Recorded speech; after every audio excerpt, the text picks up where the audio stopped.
Yo, what is going on, guys? Welcome back to the channel. My name is Hart, and today I'll be breaking down the 7-game NBA slate we have here on DraftKings, going over my early look core plays with the news we have right now. So make sure to hit that like button, and I'll see you guys in the breakdown. Before I get into the breakdown, just want to do a quick little recap of my lineup from last night.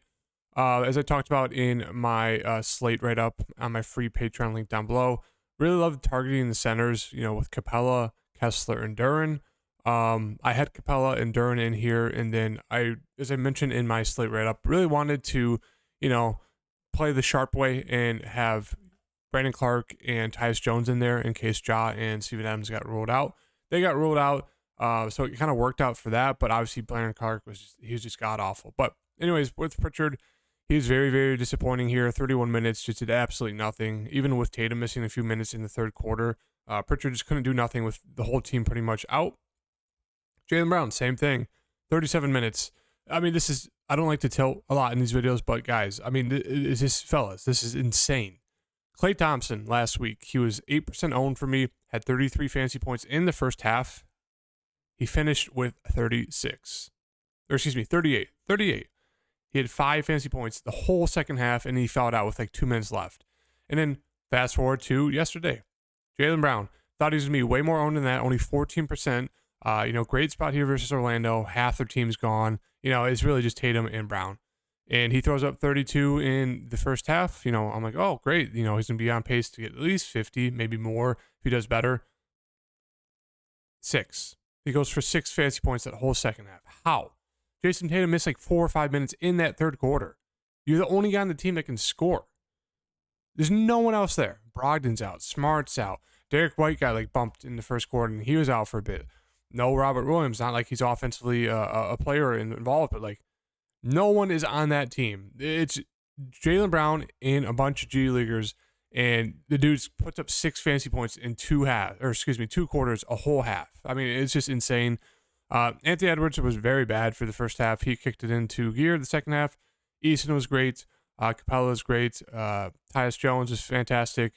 Brandon Clark, 3 fouls in the first quarter, if not very early into second quarter. So he just didn't play at all, even with Steven Adams being ruled out. So that's very annoying. That's what kept me from cash. I was only 12 points out. Brandon Clark would have easily got my money back, but of course, foul trouble. And then Trae Young, don't even get me started on this dude. I played him 4 or 5 times this season, not that much. And every time I played him, he's just been god awful. You look at the stat line, you're like, oh, that's not terrible. But if you watch the game, he was horrendous. I mean, he missed 3 free throws, 7 of 10, 70%. That's not Trae. He's closer to 85 to 90. He was just not making any shots. It was frustrating. He had, I think, 2 fantasy points going into the last 2 minutes of the first quarter. I think he ended up scoring 4 points. So he was at 8 to end the first quarter. I think 13 fantasy points at halftime. Kicked it in the gear the second half. The double-double really helped out with the points, but super frustrating. 5% Trae Young, smash spot versus the Bulls, and he just does absolutely nothing. But yeah, it really just got screwed on that injury, or excuse me, the foul trouble there with Brandon Clark, and moving off of Duren, who, of course, in a 60-point blowout, he had 3 fantasy points in the first quarter. He ended up going for 52, and it was mega chalk. So, that's frustrating. I was all over him, talked about him in my write-up, but kind of wanted to play the sharper route, which, as you saw, would have been sharper. Brandon Clark, only 4,300. Now, we did get the news that Xavier Tillman was starting. Still felt great about Clark. Not really sure why they didn't start him, but yeah, it was just frustrating there. So let's move on to this slate's breakdown. 7-game slate. So another 7-game slates we have tonight. Another decent one as well with a bunch of game environments I do like to target. So the first one we're starting off with is Chicago and Indiana. For the Chicago side, it's kind of the same breakdown. The main 3, the big 3, they're all going to play 35 plus minutes in a close game. The standout play would be probably, I'd say, Vooch or DeRozan. Vooch has been the most consistent of the 3 the past, 2 weeks, pretty much 40 plus every game. Has the ability to go for 60 plus as well if he's hitting his shots. DeRozan is probably the safest just in terms of scoring. Zach has been more involved recently. He's been doing better, but DeMar, I'd say, is still a little bit safer when it comes to getting a shot. But at their price tags, they're just more secondary, contrarian plays. I don't think there's a need to pay up for them, especially when all 3 are healthy. Rather pay up for a guy who's 9K plus, on a different team who doesn't have to compete with 2 other stars. So for that reason, they're just more contrarian plays. Pat Williams is just more of a okay value play. He played great that last game. Don't really expect that. It was a little bit more of a down game for a guy like DeRozan and Zach in terms of like their fantasy output. So I don't think you need to chase Pat Williams for a value there, but he's okay. And then in terms of like the guard value plays, Dragic will probably still be out. So DeSumo, Caruso, and White will get the roll off the bench. White, he has a little bit of upside just because he can shoot the ball and score. He'll see anywhere from like 15 to 25 minutes depending on how he's shooting. So he's definitely risky. Caruso's probably the safest, but it's really hard to trust his fantasy scoring, especially when it comes to hitting the shots. He's done great the past 3 out of 4 games, but we know he's not the best shooter. So if he's not hitting those shots, he's really going to screw you. But they're more of, okay value plays. Moving on to Indiana. Indiana side, I do have a good amount of interest in Turner. As I always say, the Bulls tend to give up a ton of points to the opposing team's stars. Turner, going against Vooch, who's not great at defense. This is a great spot for Turner, who in the past, 4 or 5 games, he's actually had some great games. 49 against Charlotte, 53 against Milwaukee, 46 against Phoenix most recently. So good amount of interest in Turner against Vooch. Same thing with Buddy Hield. It's not fun playing Buddy Hield because he's super scoring dependent, but with Tyrese out, we know he has more of upside when it comes to assists. He's going to be more aggressive when it comes to shooting the ball. So the Bulls do give up a ton of 3-pointers. So I do really like Buddy and Turner right now. And then if TJ is going to start, if Nembhard is out, I love TJ at his price tag, 6,100. He's going to be super popular, but we know he has triple-double upside when he's out there, and he's going to be playing the minutes. So it really just comes down to if Nembhard is out. If he's in, TJ looks decent. I prefer getting to Nembhard just at a cheaper price tag. Benedict is there for like a tournament option. I don't feel great about falling onto him. And then the rest of the team, if Nembhard's out, TJ McConnell look great. I would like Duarte a good amount. He should see mid-20s minutes. He's pretty scoring dependent, but he'd be solid there at 3,400. Should be, asked to do more offensively. And then if, continuing the theme, if Nembhard is still out, we can look to Queen, who'd probably get the backup point guard minutes. Maybe you can take an absolute dart throw there. I'd probably trust maybe 15 minutes at most, so don't think I'd go there, but you could. Moving on to Boston, Miami. Tatum, Brown, they're going to lead the team if Smart, Brogdon, and Williams are out. No news yet. But, we'll have to see if these guys are in or out.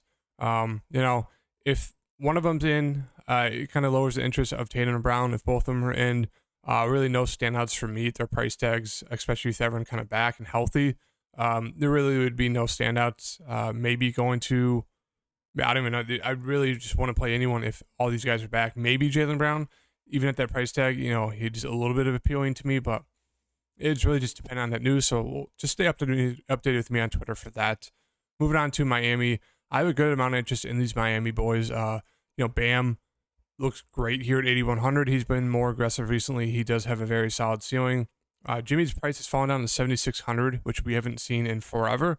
So really, really like that price tag as well. And then Tyler Hero, love his price at 6,800. So it really just comes down to, how many Heat do you feel comfortable with? Because I think at least 2 I'm looking at right now is kind of the route I want to go. Obviously, we have to wait for the injury news later, but really like 2 of these Miami Heat. I feel safer going to Hero and Bam, but I feel like a lot of the public would do that as well. So maybe throw Jimmy in there to get a little bit more contrarian. It's harder because Jimmy is only power forward eligible, so that kind of hurts the lineup in terms of building around him. But yeah, I have a good amount of interest in Miami guys. In terms of like the value, I don't mind Victor. He's still playing a good amount of minutes here, so he's decent at 5,200. Kyle Lowry is interesting as well, 4,800. Not going to be heavily involved in the offense, with everyone kind of back, but he does have some upside there, especially 4,800. The minutes have been a little bit inconsistent, coming off an injury, just being older. They did say they want to limit it a little bit. But yeah, good amount of interest in these Miami boys. I don't think you get to mess with any of the value plays like a Vincent, Strus, or Martin. Moving on to Cleveland and New York. Cleveland side, obviously the big news is Donovan Mitchell. If he's in, I prefer just getting to Mitchell and maybe taking a shot on one of the centers or power forwards, but it's really just going to be Mitchell for me. If he's out, Garland looks solid as it's been a play. Would have more interest in these centers. They look to do more offensively.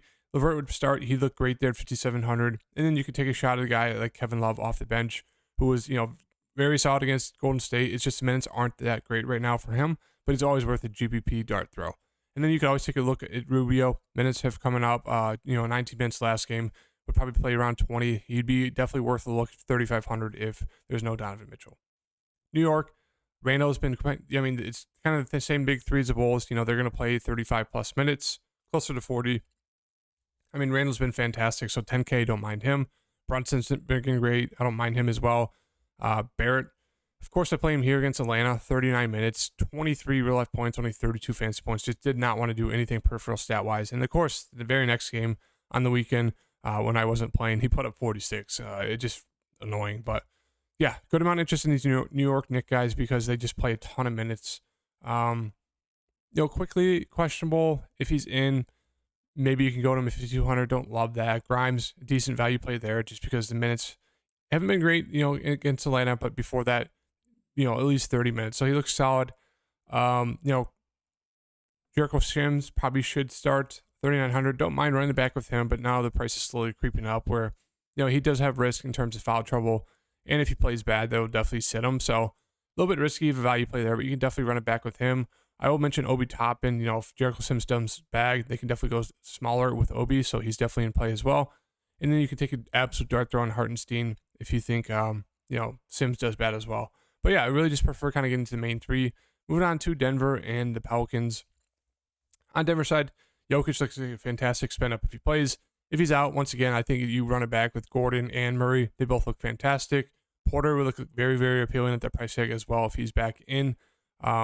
Bruce Brown would look decent. Pope would be solid there at that price tag. If Jokic is back, and let's just say Jokic is back, really just kind of be Jokic and Murray for me. Gordon would be more of a contrarian play there. I don't think you need to get to anyone else.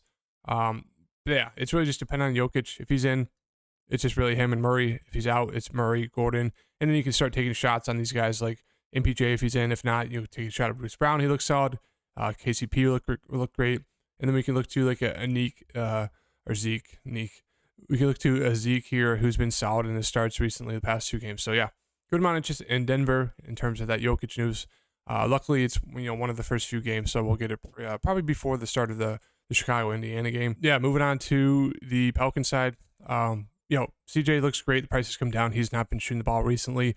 Not been shooting it well. Been involved in some blowouts, so he's lost time there. But yeah, 8,200 for CJ. Leading this team against Denver. Obviously, there's some blowout risk, but I do like him a good amount there. J-Val more of a contrarian play. Don't trust him going up against Jokic, but he definitely has upside if you think he's going to stay out of foul trouble and this game stays close. As you can see, he's been great, in the past few weeks. Really stepped it up. The minutes haven't been the best. They're still kind of all over the place, but he's just been better offensively and been more aggressive without those other guys on the floor. If Najee Marshall's in, you could look to him. Prices come down a bit, 5,300. He should play close to 35 minutes. So I do like him a good amount as well. It's a solid value play. If he's in, it's a little bit of a downgrade to a guy like Trey Murphy for me. Herb Jones is back, should be playing 30 plus minutes. So I think I have a good amount of interest in him as well there at 4,300. Not great offensively, but 4,300 for a guy who's going to be playing 30 plus minutes. He's good at getting those steals and blocks. Can do a little bit of everything. So at 4,300, I do think that's a little bit too cheap here. So I have a good amount of interest in him. In the terms of value, with Marshall probably back, don't think there's a need to go to Daniels. And then Larry Nance, if you think J-Val's going to get in foul trouble, you can definitely look to Nance, who's been solid at 4,000.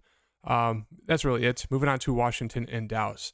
Washington side, Porzingis is out for the next few weeks, so we'll get the starting lineup of Kuzma, Beal, Morris, I assume Gafford, and I think they're going to throw in Denny just because obviously Rui got traded, so they'll probably throw Denny into the starting lineup. We'll have to wait and see. Maybe they go a little bit smaller with Kispert. I don't think they will. Maybe they get weird throwing someone else in, but yeah, a little bit of interest in Washington just because it's kind of opened up some space. Kuzma and Beal are going to have to lead this team, so I think I prefer getting to Beal. I think a lot of people are going to feel that way probably just because he's a little bit cheaper. But yeah, I think they're both a little bit too cheap here. Just for the usage, it should go around with no Porzingis on the court, so they both look really solid. Right now, I'm just going to throw Beal in, even though he's a little bit risky with that hamstring. Obviously, they've been putting some blowouts, so he's lost some minutes, but he should assume to do more offensively. Morris is a decent play there at 5,000. Looks okay. But Gafford looks great here, 4,300. Should see at least 25 minutes. I'd say even more if he's going to start. Obviously, they could definitely take him out. He's very foul prone.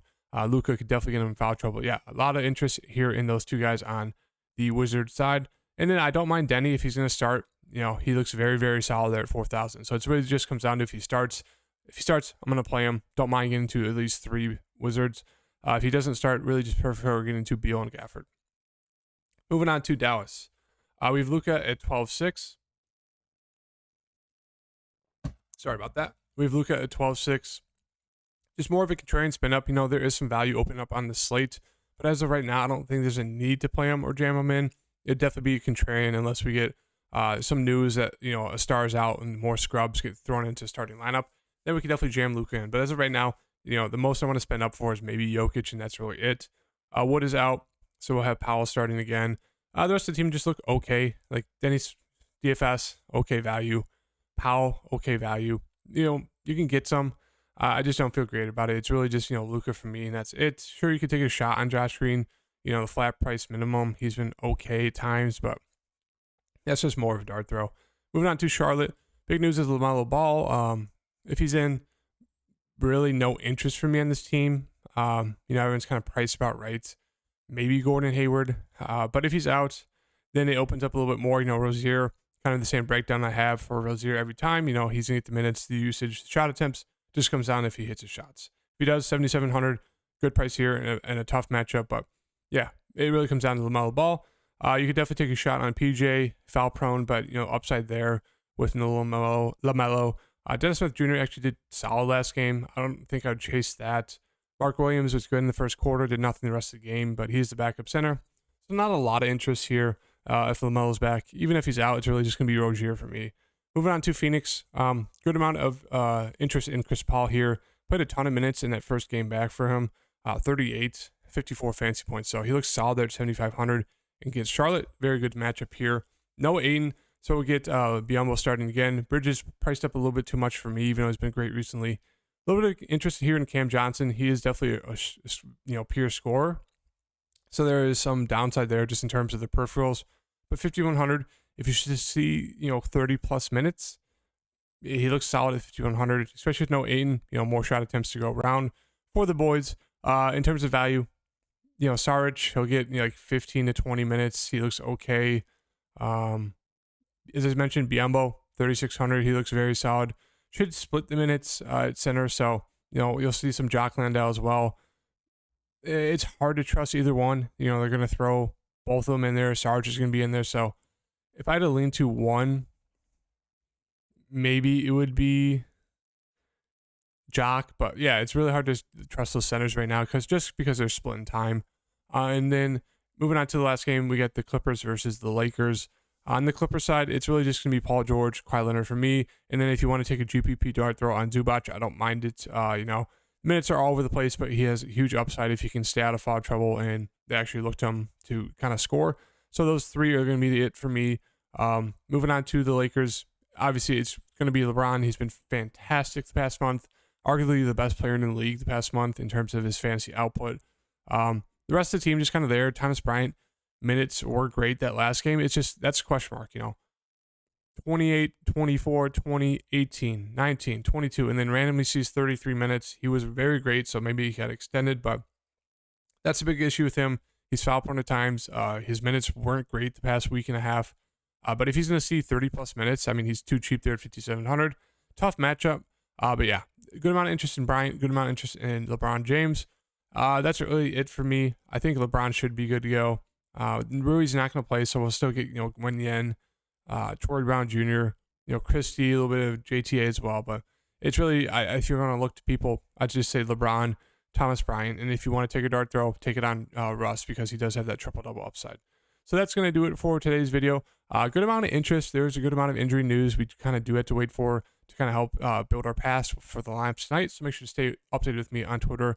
Follow my free Patreon, or do a slate write-up. Give all my, GPP plays, strategies, core plays, all that good stuff is definitely there. You can find a link down below and hit that like button. I'll see you guys in the next video. Peace.